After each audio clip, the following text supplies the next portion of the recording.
Welcome. In this video, I'm gonna teach you how to find the working negation of a propositional form.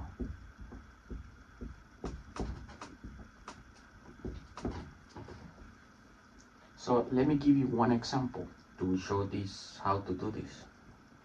So we're going to start with X or Y and Z. So this is our initial propositional form. Then from there we're going to get that working negation. So basically what we're doing is, to this compound propositional form, we're going to negate it.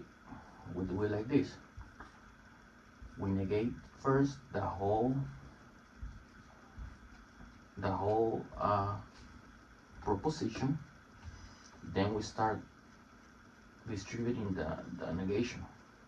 We're going to do negative not X, we're going to do N, we're going to do not Y and Z.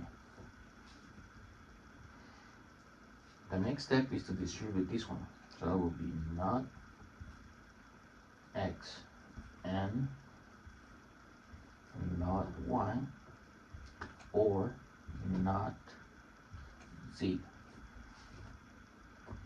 And the final step is to distribute this one here. So that will be not X and not Y.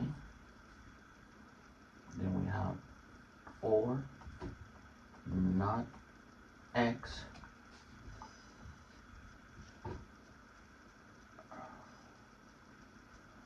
not X. Then we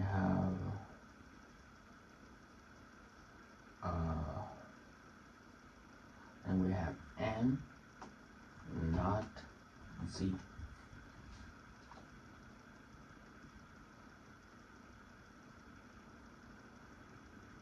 So we start with the original proposition and then we negate it. That's what it means when you say working negation. Thank you very much.